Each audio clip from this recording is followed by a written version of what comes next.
बहुत समय पहले की बात है। एक छोटे से गांव में चमन नाम का व्यक्ति रहता था। वह एक कुशल कारीगर था जो बांस और पत्तों से सुंदर और टिकाऊ टोकरियां बनाता था। अरे भाई, ये टोकरी कितने की है? बस 50 रुपए की है भाई।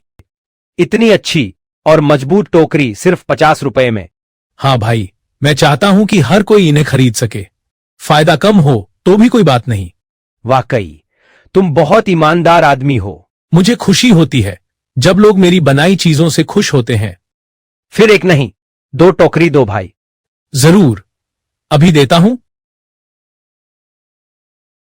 गांव में उसकी पहचान न केवल उसकी कारीगरी के लिए थी, बल्कि उसके अच्छे स्वभाव और विनम्रता के लिए भी की जाती थी। अरे चमन, तुमसे एक बात कहनी थी।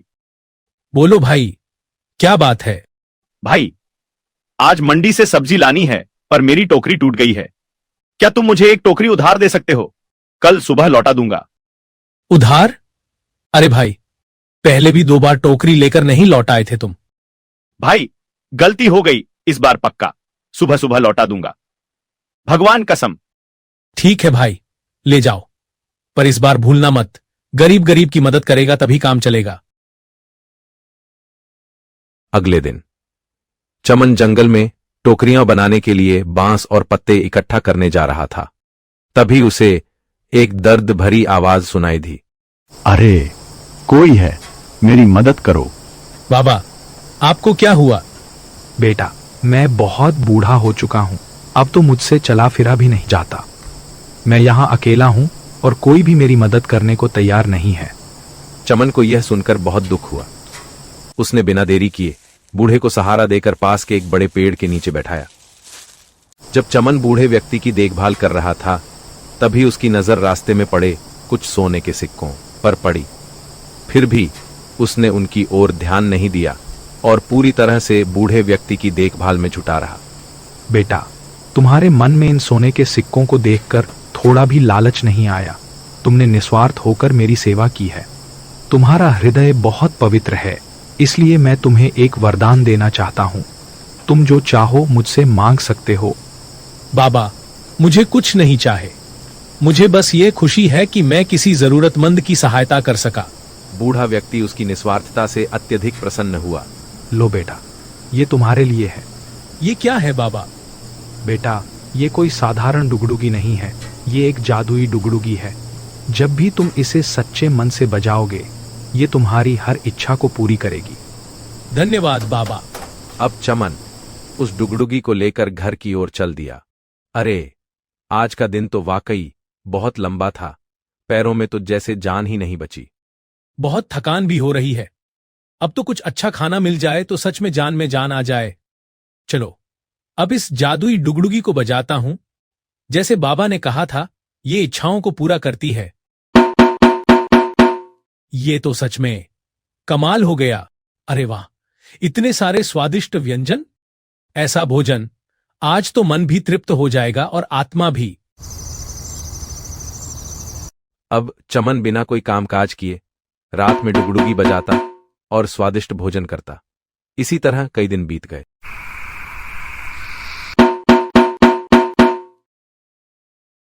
अरे, क्या हुआ मेरी जादुई डुगडुगी? रोज की तरह ही तो बजा रहा हूं, फिर आज काम क्यों नहीं कर रही? लगता है आज तो भूखा ही सोना पड़ेगा। अब तो मुझे वापस उसी पुराने काम की ओर लौटना होगा। डुगडुगी तो अब मदद नहीं कर रही। अरे चमन, इतने दिन बाद दिखे हो, सब ठीक तो है? हाँ भाई, सब ठीक है। कुछ दिन काम से दूर रहा, पर अब फिर से पूरी मेहनत और लगन से अपने काम को करूंगा। भाई, सच कहूं तो तुमने बहुत अच्छा किया। तुम जैसी मजबूत और टिकाऊ टोकरी कोई और नहीं बना सकता। एक बात कहानी थी भाई, जो पिछली बार तुमने टोकरी ली थी, उसके पैसे अभी तक नहीं मिले। अगर दे देते तो बड़ी मेहरबानी हो जाती। उधार तो मैंने खुशी से दिया था, लेकिन अब बहुत दिन हो गए हैं। ठीक है भाई, जल्दी ही लौटा दूंगा। आज कोई ग्राहक नहीं आया, पता नहीं क्या कारण है। शायद लोग अब मेरी टोकरियों को भूल चुके हैं। कई दिन हो गए, मैं रोज यहां पर आता हूं, लेकिन कोई भी ग्राहक नहीं आता। चलो आज बाबा की डुगडुगी ही बजाकर देखता हूं, शायद कुछ काम कर जाए।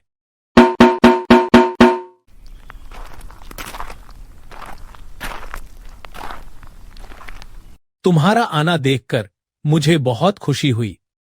हमने सुना था कि तुम्हारी दुकान बंद हो गई है, इसलिए थोड़े दिन नहीं आए। नहीं, दुकान बंद नहीं थी, बस इक्के दुक्के ग्राहक ही आ रहे थे कुछ दिन से। चलो बताओ भाई, कितनी टोकरी दे दूं? बस भाई, ज्यादा नहीं, एक ही दे दो। ठीक है, जैसा तुम कहो।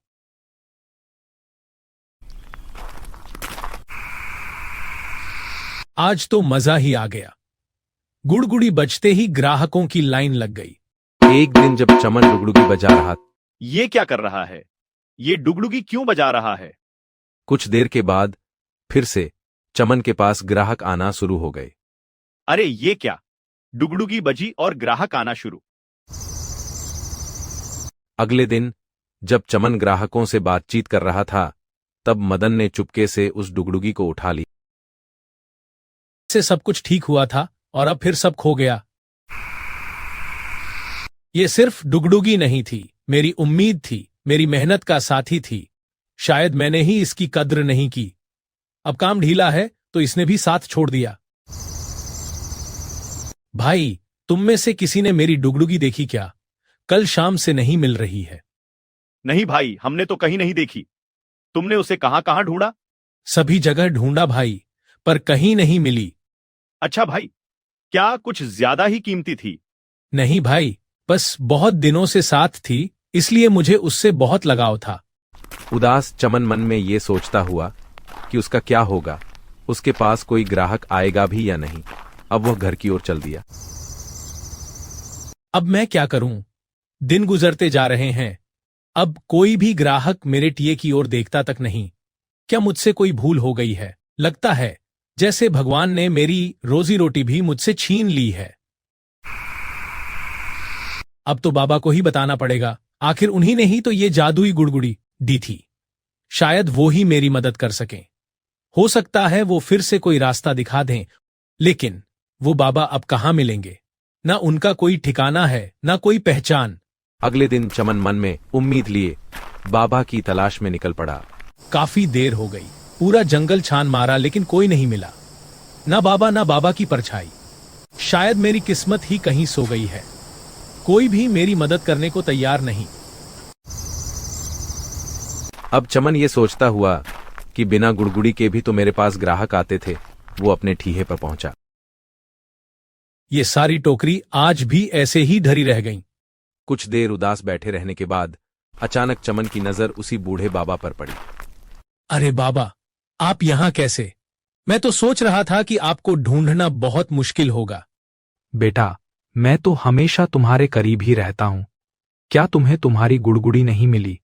बाबा, आपको कैसे पता चला कि वो गुड़गुड़ी जो आपने मुझे दी थी खो गई है? बेटा, मैं सब जानता हूं कि तुम्हारी गुड़गुड़ी खो गई है, और ये भी कि तुम्हारे ठीहे पर अब कोई ग्राहक क्यों नहीं आता।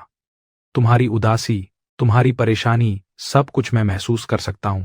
बाबा, अगर आपको सब पता है तो कृपया बताइए ना, मेरी गुड़गुड़ी किसने चुराई? अब तो मेरी रोजी रोटी उसी पर टिकी है। मैं उसे वापस लाना चाहता हूं ताकि सब कुछ फिर से पहले जैसा हो जाए। मैं तुम्हें सब कुछ बताऊंगा बेटा, लेकिन क्या तुम ये नहीं जानना चाहोगे कि अब तुम्हारे ठीहे पर ग्राहक क्यों नहीं आते? पहले तो बिना गुड़गुड़ी बजाए भी तुम्हारे पास ग्राहक आते थे। हाँ बाबा, मैंने भी कई बार इसके बारे में बहुत सोचा। कुछ समय तक तो सब ठीक था, लेकिन अचानक गुड़गुड़ी ने काम करना बंद कर दिया। एक रोज जब मैंने उस गुड़गुड़ी को ठीहे पर बैठकर बजाया तो मेरे पास ग्राहकों की लाइन लग गई। बेटा, जब तक तुम पूरी मेहनत और ईमानदारी से अपने ठीहे पर जाते रहे, तब तक वो गुड़गुड़ी भी तुम्हारी हर इच्छा को पूरा करती रही। लेकिन जैसे ही तुम्हारे मन में आलस का साया आया और तुमने मेहनत करना छोड़ दिया, उसी समय वो गुड़गुड़ी भी तुम्हारा साथ छोड़ बैठी। बाबा, मैंने आलस के चक्कर में अपनी मेहनत और आपके बताए मार्ग को ही छोड़ दिया था। मेहनत और लगन ही असली साथी होते हैं बेटा, लेकिन जिसने भी वह गुड़गुड़ी ली है, वह इससे कुछ भी नहीं पा सकेगा। बाबा, अब से मैं कभी भी आलस नहीं करूंगा। आपके दिखाए रास्ते पर चलूंगा और कभी भी मेहनत से पीछे नहीं हटूंगा।